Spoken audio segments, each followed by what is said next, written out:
Over the last 2 weeks, you've discovered your burn and begun building a deeper belief in yourself. Now it's time to strengthen the way you think. Because mental toughness isn't determined by what happens to you. It's determined by how you choose to respond. In week 3, we're diving into 2 of the most powerful mental training tools I've used with championship teams, Olympic athletes, Fortune 500 leaders, and elite performers around the world. You'll learn how to reframe adversity into opportunity and how to use intentional I am statements to reshape your mindset, strengthen your belief, and change your actions. This is where you begin conditioning your mind to perform at your highest level. Now we go.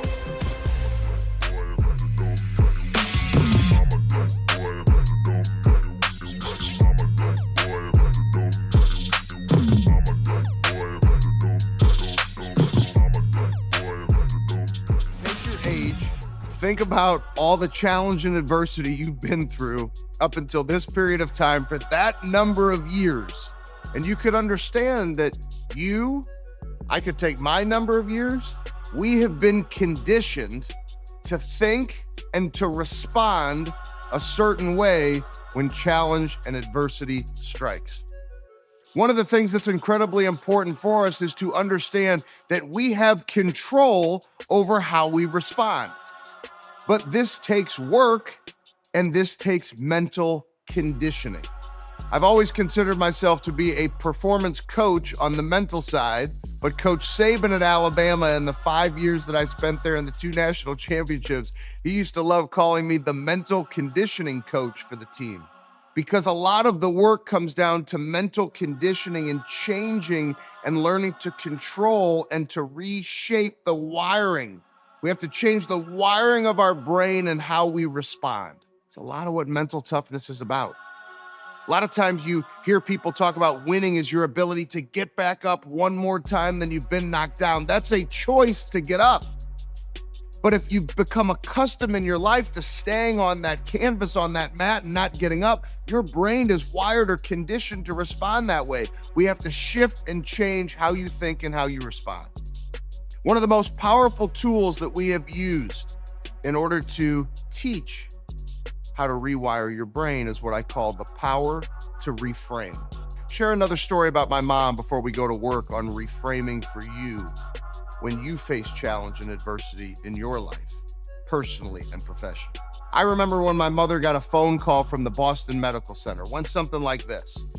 Dr. Skinner's team calls in and says, "Janet, you need to come to Boston immediately. We have some new treatments, still no cure." Remember, even to this day, there's no cure for amyloidosis. You're gonna have to come to Boston immediately. Now, my mother's thinking, okay, there's still no cure. You want me to come to Boston? You want me to do all these things? Dr. Skinner her team proceeds to tell my mom, you're gonna go through some painful procedures. You're probably gonna have to start wearing a mask just to be able to go outside. You're gonna have to wear joke stockings around your legs to control the swelling from some of the tests we're gonna put you through, and you need to come to Boston immediately.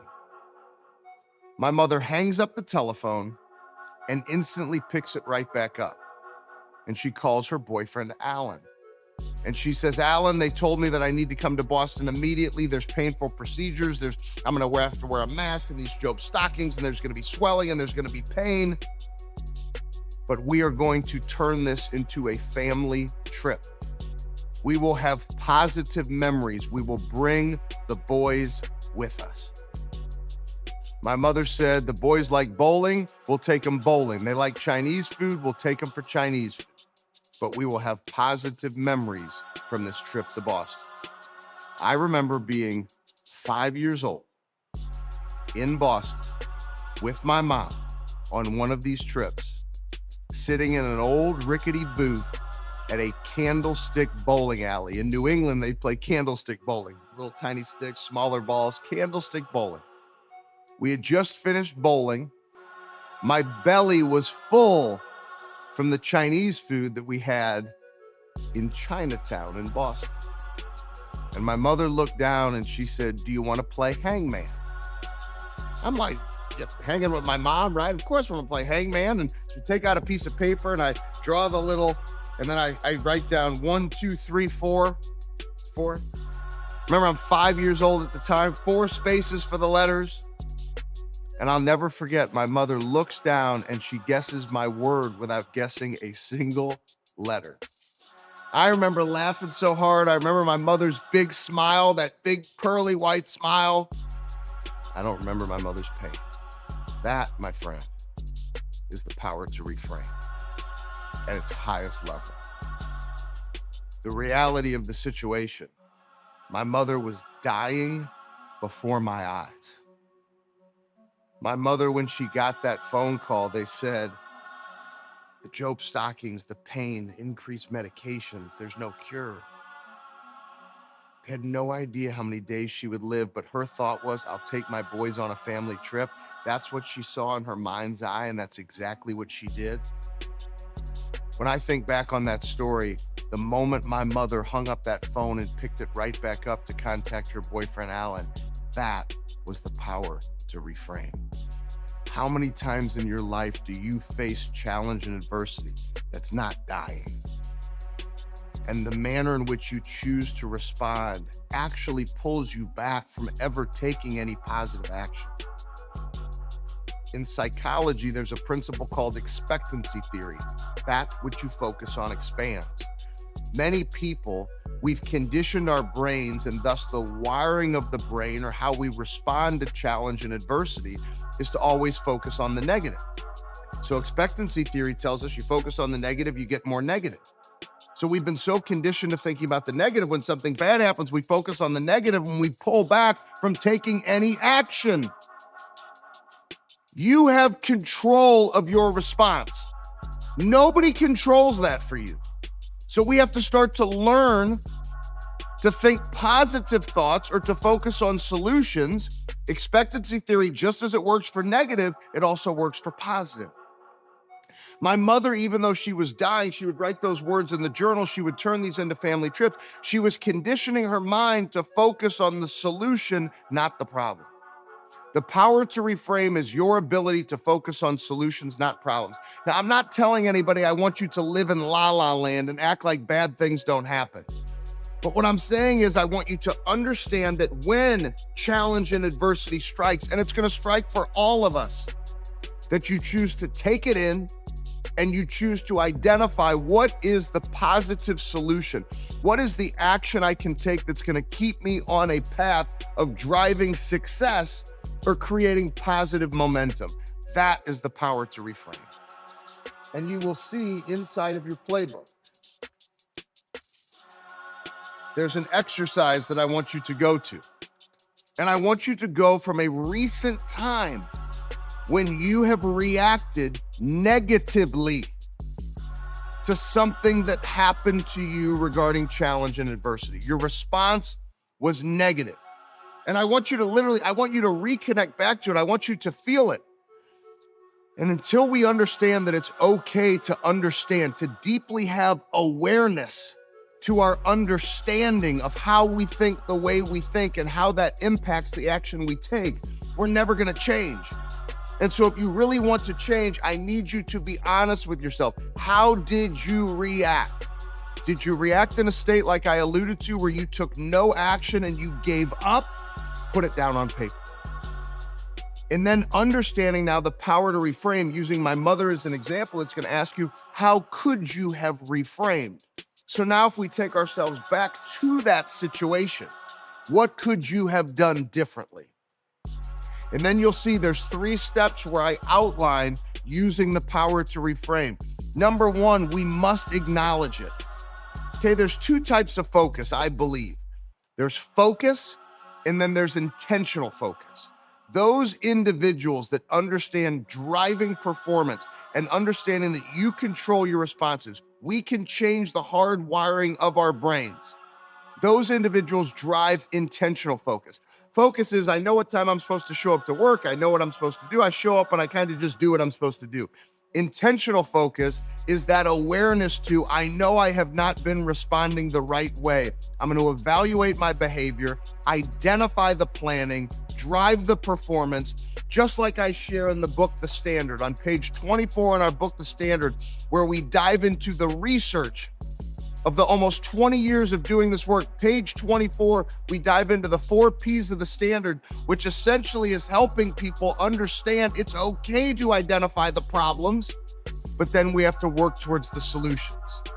So I want you to work through the exercise in your book. We're gonna put 10 minutes back on the clock. And then I want you to read through and start to acknowledge and shift how you change the wiring of your brain. We must acknowledge, then you must choose to take action, and then you got to reframe by actually taking the action.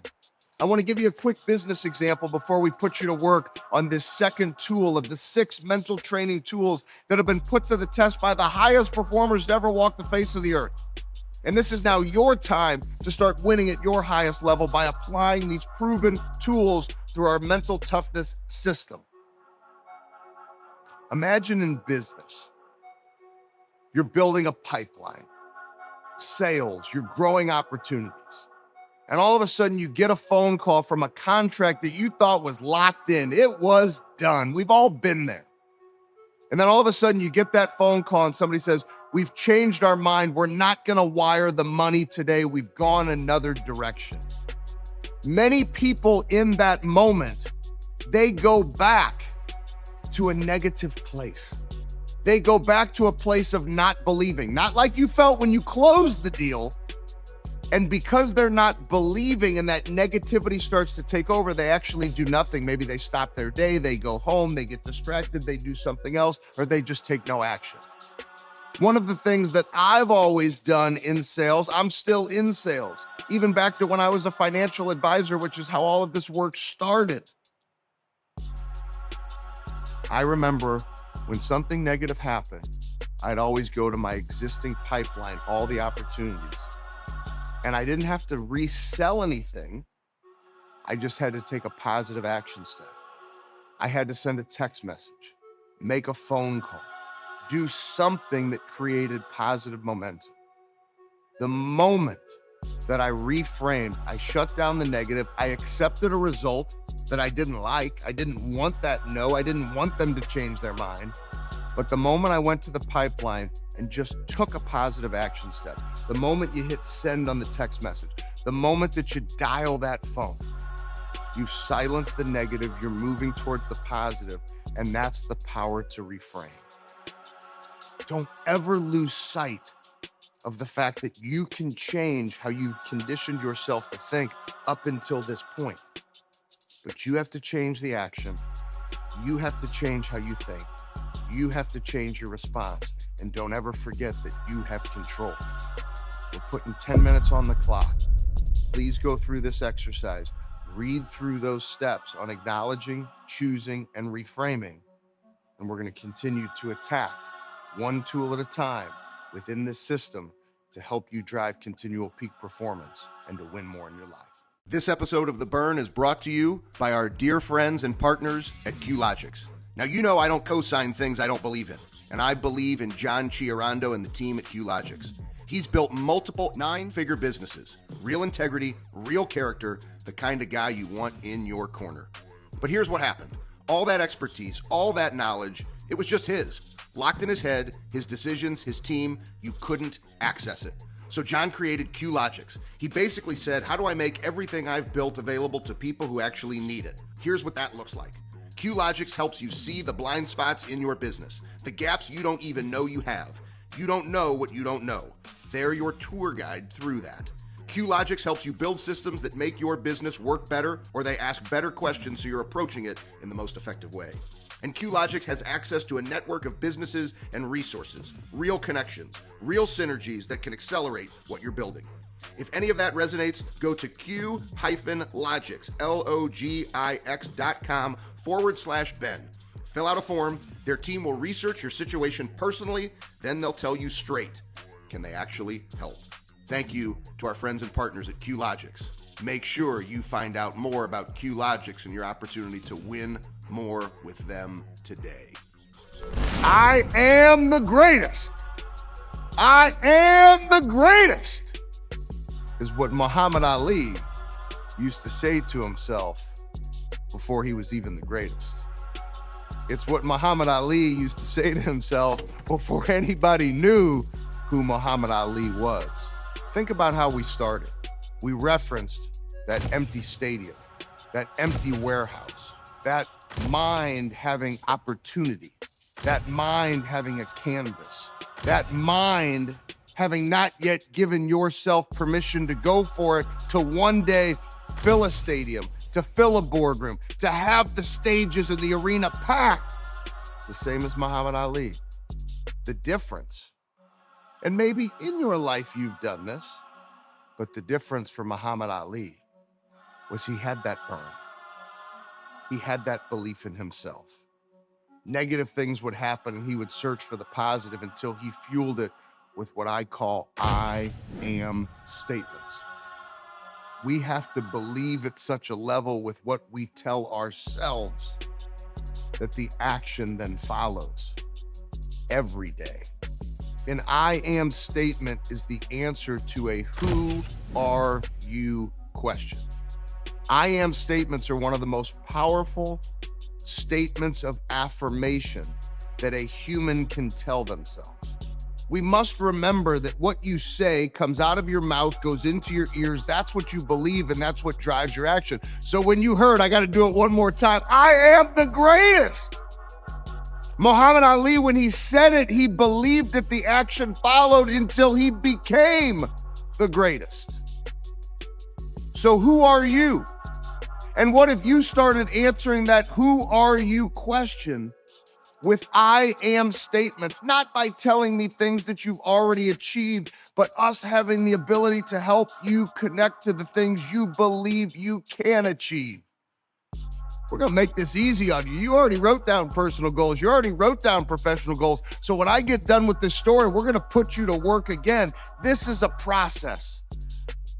This is a process of adapting these tools and this proven system for you to change the scope of your behavior and your belief system and your life and your results. But it takes time.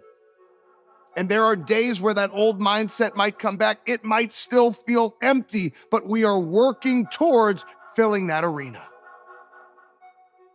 One of my favorite stories in our work of I am statements takes us back to 2013. I remember I was connected to a young gentleman named Will Compton. At the time, Will Compton was an undrafted free agent out of the University of Nebraska. He was a captain of the team, number 51, middle linebacker, was the number 12 leading tackler in the history of the storied tradition of Nebraska football. But Will Compton didn't get an invitation to the combine. He went undrafted. The media said that he was too slow, and people said he could never make it in the NFL. I had a dear friend make an introduction of Will to me and me to Will over Twitter, of all places, now X, but it was Twitter back then. And I remember that I followed Will followed me back. And all of a sudden, after following each other, and he'd retweet something that I would say, and I'd retweet something that he would say, finally I noticed he had said that he was going to be an undrafted free agent with the Washington Redskins. So I send him a direct message, and I said, Will, do you want to get together and talk about mental toughness training before you report to training camp? And he responded back, are you serious? Now, he lived in Bonne Terre, Missouri. I lived in St. Louis, Missouri. So we agreed to meet in Arnold. We were about an hour and a half apart. Arnold was right in the middle, about 45 minutes for each of us. And we agreed to meet at a St. Louis bread company. Now, you all know that is Panera Bread, but that is St. Louis Bread Company. Panera Bread started right here in St. Louis. That's St. Louis Bread Company. So we meet at this St. Louis Bread Company, Panera Bread, and we sit down at a booth. And I will never forget this day. Now, up until this point, I had worked with my high school basketball team. That was my first work in sports. Let me give you a little side lesson. Remember, I said this earlier in our work together, long obedience in the same direction with aggressive patience. Everybody wants to work with Coach Kleiman. Everybody wants to party on the field with the New England Patriots like I did in 2014 and with Levante David with the Buccaneers when Brady came to be their quarterback. Everybody wants to be in the big boardrooms and the big stages and be with Alabama, but you have to have patience and oftentimes say yes to the things that don't pay you to one day earn the right to understand what it takes to win at those highest levels. And so I was saying yes to all kinds of opportunities, including my first one in sports. My old high school basketball coach said, Benny boy, come fire up these troops. I went and gave back to my high school basketball team. That's how my work in sports started. And with those players, I started applying these mental training tools that I'm teaching all of you. First time I ever got paid to speak was 2006. First time I ever coached was 2008. And I started using some of these tools because they worked back then and they still work now. But the first time I ever had a chance to work with a professional athlete was Will Compton at Panera Bread that day. It worked in business. It worked at the high school basketball level. But now you take that deep breath. You talk about it's almost an I am statement for me. I'm a performance coach for NFL players, right? So I got to step into this next level of belief for me. Who are you? I had to believe that, just like I was going to challenge Will Compton to believe that he could make the Redskins. So we sit down at this booth. I'll never forget the day. I look at Will and I say, man, tell me what's on your mind. He says, well, you know, if things don't work out with the Redskins, there's 31 other teams. Moment he said that, I knew I had. I paused. I said back to him, hey man, let me ask you a question. Rather than worrying about the 31 other teams, what if you woke up every single day and you told yourself, I am a linebacker with the Washington Redskins? And what about when you had doubts during the day? Maybe it's during a lift or a run. You say, man, I don't know if I can make the Redskins. And you stop and you say, I am a linebacker with the Washington Redskins. And what about before you put your head on the pillow at night, you close your eyes, you visualize, I am a linebacker with the Washington Redskins. His eyes got so big, I thought he was going to jump over this table and tackle me. He was so fired up. And he wrote it down on paper. I am a linebacker with the Washington Redskins. 24 hours later, I'm pulling into a lunch appointment and I get a text message from Will. And the text message says, do you drink coffee? I thought, man, this is kind of a weird text message to get. Do I drink coffee? And I responded, yes. Will then sends a message. Great post-workout drink. Coffee, whey protein, and honey. I'm literally staring at my phone like, what in the world is he sending me this for? So I said, sounds great. I'll try it. He then responds back to me. That is what a linebacker with the Washington Redskins drinks. He believed in an I am statement. He immediately shifted how he thought and what he believed. He told himself every day, I am a linebacker with the Washington Redskins. He showed up to that first training camp 7 out of 7 on the depth chart. Will Compton not only became a member of the Washington Redskins, fast forward a handful of years, he became the starting middle linebacker and captain of the Washington Redskins defense, helping them make it to the playoffs for the first time in 10 years when they battled Aaron Rodgers and the Green Bay Packers. Will went on to have a 9-year NFL career. Will is now the host of Bussin' with the Boys, one of the most listened to podcasts in the world today for former athletes that are now having a space in the podcast and entertainment world. He has sponsors. He has TV commercials. I tease him all the time. I'm like, man, you're bigger now. You're making more money now than you did when you were playing ball. But what would have happened if he would have kept thinking about those 31 other teams? At some point in time, and the blessing was that Will made the choice to believe that he was a linebacker with the Washington Redskins. That wasn't something that he had already achieved. It's something he started to believe he could achieve. So how many times in your life have you told yourself you can't do something? Now, what if we change it to a belief that it's already happened, it's going to happen, the action will be put behind it. It increases the probability, it changes your energy around it. And then when it's fueled by a burn, nothing will stop you until you do it. Remember, you have 100% control over your mind. We learned that when I shared our last tool, the power to reframe. This is another proven mental training tool.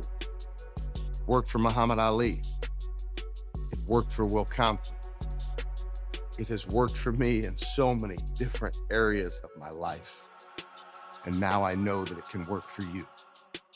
I want you to dive in once again into your playbook, into the section. You will see there's an entire worksheet here on your I am statements. But I want you to be intentional in how you do this. I want you to go back to the section on attaining belief in yourself. I want you to go back to the worksheet that had vision, the burn, and your personal and professional goals. Go back to some of those big goals you've given yourself permission for, and let's change them to the creation of I am statements with you knowing that you've already achieved those things you wrote down that you believed would happen. We're gonna put 10 minutes on the clock. We're building towards, I'm gonna give you a little foreshadow here, one main tool that will embody all of the work that we're going through, all of the tools. But I need you to take that clock serious. I need you to take the work serious. I need you to lock in on creating these I am statements so we can take you through the full system, equip you with the one final tool, which is going to connect you to all of these mental training tools that are proven to help you elevate to your next level. Let's put that time on the clock and let's get to work.